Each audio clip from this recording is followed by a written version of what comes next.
ಕಾಂಗ್ರೆಸ್ ಪಕ್ಷದ ಮಹತ್ವಾಕಾಂಕ್ಷೆಯ ಮಹಾತ್ಮ ಗಾಂಧಿ ಉದ್ಯೋಗ ಖಾತ್ರಿ ಯೋಜನೆ ಹೆಸರನ್ನ ಬದಲಾಯಿಸಿರುವ ಮೋದಿ ಸರ್ಕಾರ ಜನರ ಹಕ್ಕುಗಳನ್ನು ಕದಿಯುತ್ತಿದೆ ಎಂದು ಆರೋಪಿಸಿ ಗ್ರಾಮೀಣ ಕೂಲಿ ಕಾರ್ಮಿಕರ ಸಂಘಟನೆಯಿಂದ ಪ್ರತಿಭಟನೆ ನಡೆಸಿ ಕಡೋಲಿ ಗ್ರಾಮ ಪಂಚಾಯಿತಿ ಪಿಡಿಒ ಕೃಷ್ಣ ಭಾವಿ ಭಂಡಾರಿ ಅವರ ಮೂಲಕ ಕೇಂದ್ರ ಸರ್ಕಾರಕ್ಕೆ ಮನವಿ ಸಲ್ಲಿಸಲಾಯಿತು.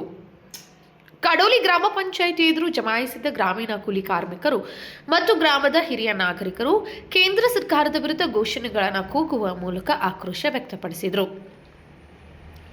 ಮಹಾತ್ಮ ಗಾಂಧಿ ರಾಷ್ಟ್ರೀಯ ಗ್ರಾಮೀಣ ಉದ್ಯೋಗ ಖಾತ್ರಿ ಯೋಜನೆ ಅಂದರೆ ನರೇಗಾದಿಂದ ಮಹಾತ್ಮ ಗಾಂಧಿ ಹೆಸರನ್ನ ಕೈಬಿಟ್ಟಿರುವ ಕೇಂದ್ರ ಸರ್ಕಾರದ ವಿರುದ್ಧ ಪ್ರತಿಭಟನೆ ನಡೆಸಿದರು. ಬಡವರ ಬದುಕಿಗೆ ಆಸರೆಯಾಗಿರುವ ಮನ್ರೇಗಾ ಯೋಜನೆಯ ಹೆಸರನ್ನ ಬದಲಾಯಿಸುವ ಮೂಲಕ ಕೇಂದ್ರ ಸರ್ಕಾರ ರಾಜಕೀಯ ಮಾಡುತ್ತಿದೆ ಎಂದು ಪ್ರತಿಭಟನಾಕಾರರು ಆರೋಪಿಸಿದರು. ಗ್ರಾಮೀಣ ಭಾಗದ ಜನರಿಗೆ ಉದ್ಯೋಗ ನೀಡುವ ಈ ಮಹತ್ವದ ಯೋಜನೆಗೆ ಯುಪಿಎ ಸರ್ಕಾರ ನೀಡಿದ ಹೆಸರನ್ನು ಅಳಿಸಲು ಪ್ರಯತ್ನಿಸುತ್ತಿರುವುದು ಖಂಡನೀಯ ಎಂದ ಪ್ರತಿಭಟನಾಕಾರರು ಜನರಿಗೆ ಕೆಲಸ ನೀಡಿ ಅವರುಗಳ ಜೀವನೋಪಾಯಕ್ಕೆ ಅನುಕೂಲ ಮಾಡಿಕೊಟ್ಟಿರುವ ಉದ್ಯೋಗ ಖಾತ್ರಿ ಯೋಜನೆಯನ್ನು ಮೋದಿ ಸರ್ಕಾರ ಮೊಟಕುಗೊಳಿಸಲು ಮುಂದಾಗಿದೆ. ಅಲ್ಲದೆ ಆಯ್ಕೆ ಮಾಡಿದ ಹಳ್ಳಿಗಳಲ್ಲಿ ಮಾತ್ರ ಕೆಲಸ ಮಾಡಬೇಕಿದೆ. ಇದರಿಂದ ಬೇರೆ ಹಳ್ಳಿಗಳಲ್ಲಿ ಯಾವುದೇ ಕೆಲಸ ಮಾಡಲು ಆಗಿಲ್ಲ ಮತ್ತು ಅಲ್ಲಿನ ಜನರಿಗೂ ಕೆಲಸ ಇಲ್ಲದಂತಾಗಿದೆ ಎಂದು ನಾಯಕರು ಕಿಡಿಕಾರಿದರು.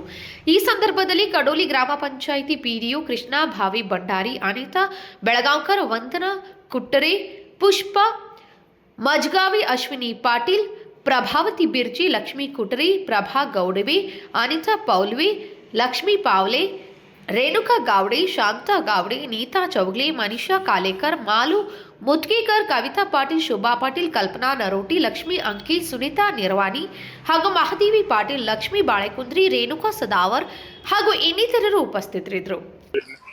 ನನ್ನ ಹೆಸರು ಪುಷ್ಪಾ ಲಕ್ಷ್ಮಣ್ ಮಜ್ಗಾವಿ ಅಂತ ಹೇಳ್ರಿ. ನಮ್ದು ಕಡೋಲಿ ಪಂಚಾಯತಿ ಗ್ರಾಮ ದೇವಗಿರಿ ರೀ. ನಮ್ದ ಜಿ ರಾಮ್ಜಿ ವಿರೋಧವಾಗಿ ನಾವ್ ಅದನ್ನ ತಿರಸ್ಕಾರ ಮಾಡ್ಬೇಕಂತ ಅಂದ ಮನವಿ ಕೊಡಾಕಂತ ಬಂದೇವ್ರಿ. ನಮಗ ಉದ್ಯೋಗ ಖಾತ್ರಿ ಯೋಜನೆನೇ ಬೇಕ್ರಿ. ಮಹಾತ್ಮ ಗಾಂಧಿ ರಾಷ್ಟ್ರೀಯ ಉದ್ಯೋಗ ಖಾತ್ರಿ ಯೋಜನೆನೇ ಬೇಕು. ಜಿ ರಾಮ್ಜಿ ತಿರಸ್ಕಾರ ಮಾಡ್ಬೇಕಂತ ಅನ್ನೋದು ನಮ್ದು ಉದ್ದೇಶ ರೀ. ನಮಗೆ ಉದ್ಯೋಗ ಖಾತ್ರಿದಿಂದ ಎಲ್ಲಾ ಹೆಣ್ಮಕ್ಳಿಗೆಲ್ಲ ಬಹಳ ಅನುಕೂಲ ಆಗೇತ್ರಿ. ಅದರಿಂದ ನಮಗ ಉದ್ಯೋಗ ಸಿಕ್ಕೈತಿ. 100 ದಿವಸ ಕೆಲಸ ಮಾಡಿದೆವು. ಮತ್ತೆ ಇನ್ನೊಬ್ರ ನಾವು ಕೈತೊಳಗ ನಾವು ರೊಕ್ಕ ಕೇಳ್ಬೇಕು, ಅವ್ರ ಕಡೆಯಿಂದ ನಾವು ಪಡಿಬೇಕಂತ ಅನ್ನೋದ ನಮಗ ಇದನ್ನ ನಿರ್ಮೂಲನೆ ಆಗೇತ್ರ. ಅದ ನಮ್ಮ ಅಕೌಂಟ್ದಾಗಿನ ರೊಕ್ಕ ನಮ್ಮ ಖರ್ಚಿಗಾಗ್ಲಿ, ನಮ್ಮ ಮಕ್ಕಳಿಗಾಗ್ಲಿ, ನಮ್ಮ ಮನಿ ನಡ್ಸಾಕಾಗ್ಲಿ ನಮಗ ಧೈರ್ಯ ಐತಿ. ನಮ್ಮ ಅಕೌಂಟ್ದಾಗಿನ ತಕೊಂಡ್ ನಾವ ಯಾವ್ದೋ ಒಂದಾದ್ರೂ ನಾವು ನಮ್ಮ ಮಕ್ಕಳ ಶಿಕ್ಷಣ ಆದ್ರೂ ಕಲ್ಸಾಕ ನಮ್ಗ ಅನುಕೂಲ ಆಗೇತ್ರಿ. ಅದಕ್ಕಾಗಿ ನಮ್ಗ ಜಿ ರಾಮ್ಜಿ ಸರ್ಕಾರ ಬೇಡ, ನಮಗ ಉದ್ಯೋಗ ಖಾತ್ರಿ ಯೋಜನೆನ ನಮಗ್ ಬೇಕಂತ ಅನ್ನೋದ ನಮ್ದು ಎಲ್ಲಾ ಹೆಣ್ಮಕ್ಳದೆಲ್ಲ ಹೋರಾಟ.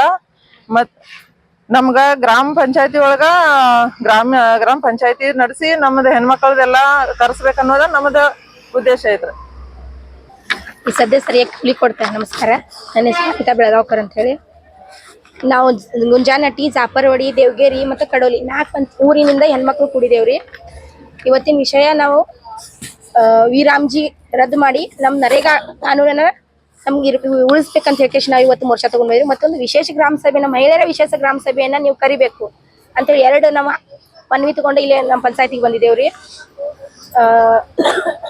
ಮೊದಲು ನಾವು ಪಂಚಾಯತಿ ಅವ್ರು ನಮ್ಗೆ ಯಾವಾಗ ಅನುಕೂಲ ಆಗುತ್ತೋ ಆವಾಗ ನಾವು ಕೆಲಸ ಕೇಳ್ತಿದ್ವಿ. ಆದ್ರೆ ಇವಾಗ ಏನಾಗೈತಿ, ಕೇಂದ್ರ ಸರ್ಕಾರ ಮಾಡೈತಿ, ಅವ್ರು ಯಾವಾಗ ಕೆಲಸ ಕೊಡ್ತಾರೋ ಅವಾಗ ನಾವು ತಗೋಬೇಕಂತ. ಆದ್ರೆ ನಮ್ಗೆ ಆ ತರ ಮಾಡೋದ್ರಿಂದ ನಮ್ಗೆ ಆಗಂಗಿಲ್ರಿ. ಯಾಕಂದ್ರೆ ಮಳಿ ಬಂದಾಗ ನಮ್ ಊರಾಗ ಬೆಳಿ ಇರ್ತೈತ್ರಿ. ಬೆಳಿ ಬಂದಾಗ ಆ ಕೆಲಸ ಯಾವಾಗ ನಾವು ಖಾಲಿ ಇರ್ತೇವೆ ಅವಾಗ ನಾವು ಕೆಲಸ ಕೇಳೋ ಹಕ್ಕು ನಮ್ಗಿತ್ತು. ಅದೇ ಈಗ ಅವ್ರು ಯಾವಾಗ ಕೊಡ್ತಾರ ಅವಾಗ ನಾವು ಮಾಡ್ಬೇಕಂದ್ರೆ ನಮ್ ಕೈಲಿ ಆಗಂಗಿಲ್ರಿ. ಹಂಗಾಗಿ ನಮ್ಗೆ ಮೊದಲಿಂದ ನಮ್ ನರೇಗಾ ಕಾನೂನು ಇತ್ತಲ್ರಿ, ಅದನ್ನ ಜಾರಿಗೆ ಮಾಡ್ಬೇಕು. ಜಿ ರಾಮ್ಜಿ ಕಾಯ್ದೆಯನ್ನ ರದ್ದು ಮಾಡ್ಬೇಕಂತ ಹೇಳಿ ನಾವು ಇಷ್ಟು ಜನ ಮಹಿಳೆಯರೆಲ್ಲ ಮೋರ್ಚಾ ತಗೊಂಡ್ ಬಂದೇವ್ರಿ. ಮತ್ತೆ ಇದೇ ಮುಖಾಂತರ ಪಿಡಿಒ ಅವ್ರ ಮುಖಾಂತರ ನಾವು ಕೇಂದ್ರ ಸರ್ಕಾರಕ್ಕೂ ನಾವು ಮನವಿಗಳನ್ನ ಕೊಡ್ಲಿಕ್ಕೆ ಹೊಂಟೇವ್ರಿ. Vinod Kulkar, KMM news, Belagavi.